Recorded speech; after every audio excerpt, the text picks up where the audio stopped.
2026వ సంవత్సరం మేషరాశి జాతకులకు సంవత్సర గోచార ఫలితం ఎలా ఉంది అనే విషయాన్ని ఈ గ్రహస్థితిని ఆధారంగా చేసుకొని చూసినట్టయితే గురువు 3, 4, 5 స్థానాలలో సంచరిస్తున్నాడు. అంటే తృతీయ స్థానము, చతుర్థ స్థానము, పంచమ స్థానము. తృతీయ స్థానంలో ప్రారంభంలో 5 డిసెంబర్ 2025 నుండి 1 జూన్ 2026 వరకు ఉంటున్నాడు. అంటే దాదాపుగా 5 మాసాలు ఈ 2026వ సంవత్సరంలో 3వ స్థానంలో ఉంటున్నాడు. అయితే ఈ 3వ స్థానంలో సంచరిస్తున్నటువంటి సమయంలో మనకు ఎలాంటి ఫలితాలు ఉంటాయి అనే విషయాన్ని మనం చూసినట్టయితే 3వ స్థానము గోచార రీత్యా ప్రతికూలమైనటువంటి స్థానం.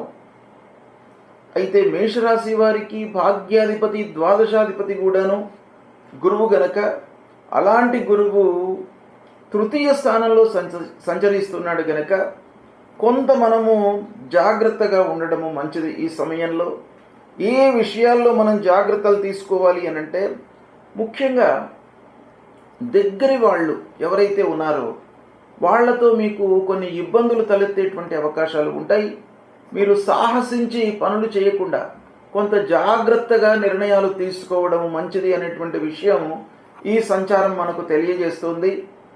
ఇకపోతే ఈ గురు ప్రభావం మూలకంగా 3వ స్థానంలో సంచరిస్తున్నటువంటి గురువు సప్తమ భాగ్య లాభ స్థానాలను చూస్తూ ఉన్నాడు. గురువు సంపూర్ణ శుభగ్రహం గనక మేషరాశి వారికి భాగ్యాధిపతి కూడాను కనుక సప్తమ భాగ్య ఏకాదశ స్థానాలకు సంబంధించినటువంటి ఫలితాలపై శుభకరమైనటువంటి రిజల్ట్స్ను ఇచ్చే అవకాశాలు కూడాను ఒక పక్కన ఉన్నాయి. కనుక వ్యాపారస్తులు కొంత జాగ్రత్తగా పార్ట్నర్స్తో కొంత మీరు డిస్కషన్ చేసి నిర్ణయాలు తీసుకున్నట్టయితే సత్ఫలితాలను పొందుతారు. భార్యాభర్తల మధ్యన సయోధ్య ఉంటుంది, అన్యోన్యత ఉంటుంది. కొంతవరకు మీకు అదృష్టం కూడాను కలిసి వస్తుంది. రావాల్సినటువంటి డబ్బు మీకు చేతికి అందే అవకాశాలు ఉన్నాయి. కొన్ని పనులు కూడాను మీరు సాధించగలుగుతారు. ఈ తృతీయంలో ఉన్నప్పటికీ గోచార రీత్యా తృతీయము ప్రతికూల స్థానం అయినప్పటికీ ఆ స్థితిని ఆధారంగా చేసుకొని చూసినట్టయితే కొంతవరకు మనకు కలిసి వచ్చే అవకాశాలు ఈ పీరియడ్లో కనబడుతున్నాయి. ఇక తదనంతరము కర్కాటక రాశిలోకి ప్రవేశిస్తున్నాడు. అంటే 1 జూన్ నుండి 31 అక్టోబర్ 2026 వరకు కర్కాటక రాశిలో సంచరిస్తున్నాడు. ఇక కర్కాటక రాశిలో సంచారం ఎలా ఉంటుంది అనే విషయాన్ని మనం చూసినట్టయితే మేషరాశి వారికి అర్ధాష్టమ స్థానం అవుతుంది. అంటే 4వ స్థానము అర్ధాష్టమ స్థానము. అర్ధాష్టమ స్థానం అయినప్పటికీ గోచార రీత్యా 4వ స్థానం ప్రతికూలం. ఆ ప్రతికూలంగా ఉన్నప్పుడు గోచార రీత్యా మనకు ఎలాంటి ఫలితాలు ఇస్తాడు అని అంటే అర్ధాష్టమ స్థానము సుఖస్థానము. అంటే కొంత మనకు వర్క్ లోడ్ పెంచేటువంటి అవకాశాలు ఉన్నాయి. మనం చేసేటువంటి వృత్తిలో చేసేటువంటి పనుల లోపల వర్క్ లోడ్ పెరగడం మూలకంగా మనకు శ్రమాధికము గోచరించే అవకాశాలు బాగా ఉన్నాయి. మీకు శ్రమ ఎక్కువ ఉంటుంది ఈ సమయం లోపల. అయినప్పటికీ భాగ్యాధిపతి చతుర్థంలో ఈ కాంబినేషన్ కనుక మీకు బాగా కలిసి వచ్చే అవకాశాలు కూడాను ఒక పక్కన కనబడుతున్నాయి. కాబట్టి ఆ గురువు కర్కాటక రాశి ఉచ్చస్థానంలో సంచరిస్తున్నటువంటి గ్రహము మనకు సాధారణంగా మంచి ఫలితాలనే ఇస్తాడు.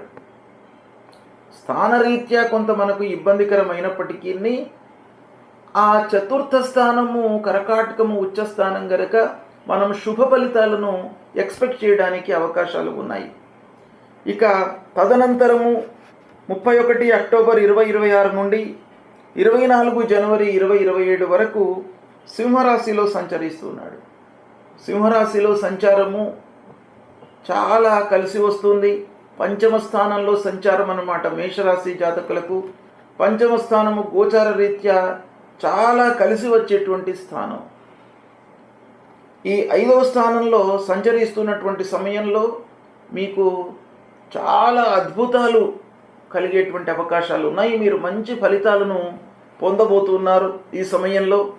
కనుక సంవత్సరాంతంలో అంటే 31 అక్టోబర్ నుండి 24 జనవరి 2027 వరకు ఈ మధ్యకాలంలో సింహరాశిలో సంచారము మీకు చాలా యోగదాయకం కనుక ఓవరాల్గా మనము ఈ గురువు యొక్క ప్రభావము ఎలా ఉంది అనే విషయాన్ని చూసినట్టయితే 3, 4, 5 స్థానాలలో సంచరిస్తున్నాడు.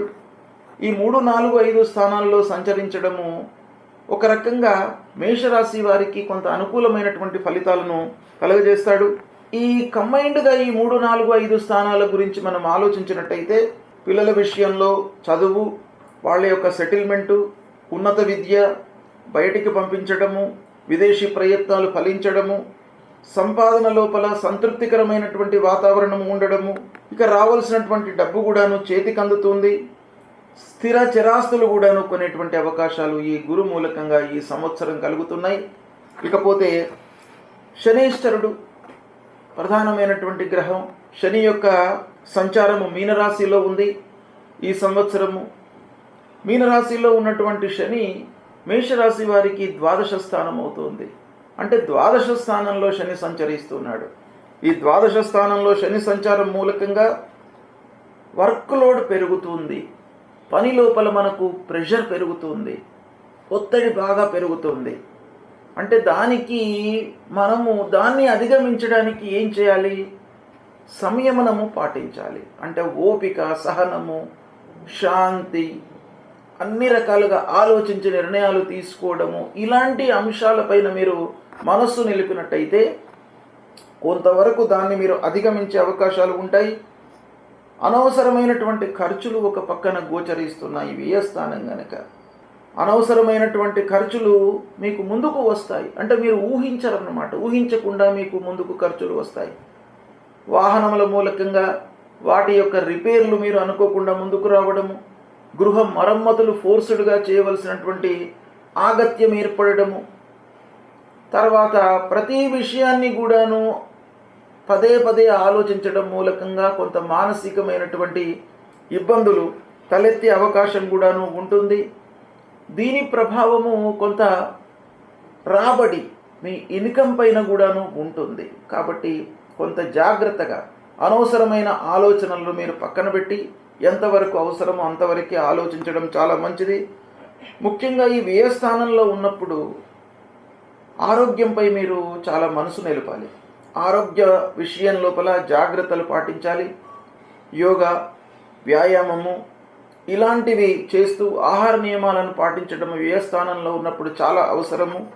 ఇకపోతే రాహువు ప్రధానమైనటువంటి గ్రహ ఈ మేషరాశి వారికి 5 డిసెంబర్ 2026 వరకు కూడాను ఏకాదశ స్థానంలో సంచరిస్తున్నాడు. అంటే ఏకాదశ స్థానంలో సంచారము చాలా అనుకూలమైనటువంటి ఫలితాలను ఇస్తుంది. మానసికంగా మిమ్మల్ని సంతృప్తి చేస్తాడు. అంటే మీరు సంతృప్తికరమైనటువంటి వాతావరణంలో మీరు జీవిస్తారు ఈ సంవత్సరము రాహు మూలకంగా. అంటే ఒక కంఫర్ట్ జోన్లో, సేఫ్ సైడ్ జోన్లో మీరు ఉద్యోగం చేస్తూ ఉంటారు. ఉద్యోగంలో యాజమాన్యం మూలకంగా కానీ క్లయింట్స్ మూలకంగా కానీ మీకు చాలా సంతృప్తి కలిగేటువంటి అవకాశాలు బాగా ఉన్నాయి. ఈ సమయంలో ఆదాయం కూడాను మీకు పెరుగుతుంది, కొత్త అవకాశాలు వచ్చే సూచన కూడాను బాగా కనబడుతుంది. అంతేకాకుండా ఏకాదశ స్థానంలో ఉన్నప్పుడు కొత్త పరిచయాలు కూడాను ఏర్పడతాయి. తద్వారా మీకు కొన్ని పనులు నెరవేరేటువంటి అవకాశాలు ఉన్నాయి. లాభస్థానం అన్ని విధాలుగా మీకు కలిసి వచ్చేటువంటి అవకాశాలు ఉన్నాయి. ఇకపోతే కేతువు ఇదే సమయంలో పంచమ స్థానంలో సంచరిస్తున్నాడు. కేతువు పంచమ స్థానంలో గోచార రీత్యా ప్రతికూలం గనక మీరు పిల్లల విషయంలో కొంత జాగ్రత్తలు తీసుకోండి. వాళ్ళ యొక్క చదువు విషయం లోపల అనుభవజ్ఞులతో మీరు చర్చించండి. తద్వారా మీరు నిర్ణయాలు తీసుకున్నట్టయితే ఆ కేతు ప్రభావము కొంత తగ్గుతుంది. ఇక ముఖ్యంగా భార్య, పిల్లలు వీళ్ళ విషయం లోపల మీరు కొంత జాగ్రత్తలు తీసుకోవాలి. సంతానము, ప్రేమ, అన్యోన్యత వీటిపై మనస్సు నిలపాలి ఈ కేతు పంచమ స్థానంలో ఉన్నప్పుడు. ఈ విధంగా ఈ ముఖ్యమైనటువంటి గ్రహాల యొక్క సంచారం ఎలా ఉంది. అయితే ఓవరాల్గా మనం చూసినట్టయితే మేషరాశి వారికి ఎలా ఉంది అనే విషయాన్ని మనం ఒక్కసారి చూస్తే ఈ గ్రహాలు, ఈ స్థానాలు, ఈ రాశులలో సంచారము వీటన్నిటిపైన దృష్టి మనము క్రోడీకరించి ఎలా ఉంటుంది ఈ 2026 మేషరాశి వారికి అనేటువంటి విషయాన్ని చూసినట్టయితే ఆదాయం మీకు బాగా ఉంటుంది, చేతిలో డబ్బు ఉంటుంది, మంచి అవకాశాలు వస్తాయి. అయితే ఆరోగ్యం పైన మట్టుకు మనస్సు నిలపాలి అనేటువంటి విషయం మనకు ఇండైరెక్ట్గా ఈ గ్రహస్థితి మూలకంగా తెలుస్తుంది. ఓవరాల్గా మనం చూసినట్టయితే 65% నుండి 70% ఈ మేషరాశి జాతకులకు 2026వ సంవత్సరము అనుకూలమైనటువంటి ఫలితాలను ఇవ్వబోతుంది. దీన్ని మీరు ఉపయోగించుకున్నట్టయితే మంచి ఫలితాలతో ఈ సంవత్సరాన్ని మీరు గడిపే అవకాశాలు ఉన్నాయి. ఈ మేషరాశి జాతకులకు ఈ 2026వ సంవత్సరంలో ఏ గ్రహాలు ప్రధానంగా అనానుకూలంగా ఉన్నాయి అనేటువంటి విషయాన్ని మనము తెలుసుకొని వాటికి సంబంధించినటువంటి పరిహారాలు చేసుకున్నట్టయితే మీకు ఇంకనూ సుఖమయమైనటువంటి జీవితము మీరు పొందేటువంటి అవకాశాలు ఉన్నాయి. కాబట్టి గోచార రీత్యా మనం చూసినట్టయితే గురువు 3, 4 స్థానాల్లో ప్రతికూలం, శనేశ్వరుడు ద్వాదశ స్థానంలో ఏలినాటి శని ఉన్నాడు. కాబట్టి మేషరాశి వారు ముఖ్యంగా గురువులను సందర్శించుకోవడం చాలా మంచిది. 3, 4 స్థానాలు, 4వ స్థానము ఉచ్చస్థానం. కాబట్టి మీరు గురువులను సందర్శించుకొని వారు చెప్పినటువంటి విషయాలను అవగాహన చేసుకొని మీరు జీవితంలో వాటిని అనుభవించినట్టయితే, అమలుపరిచినట్టయితే మీకు వాళ్ళ యొక్క అనుగ్రహం లభిస్తుంది. తల్లిదండ్రులను సేవించండి, హనుమాన్ చాలీసా పారాయణం చేయండి, ఆంజనేయ స్వామి గుడికి వెళ్ళండి. ఇలాంటివి చేసినట్టయితే మీకు తప్పకుండా మేషరాశి వారికి ఈ 2026వ సంవత్సరము చాలా అద్భుతమైనటువంటి ఫలితాలను ఇవ్వబోతుంది. శుభం.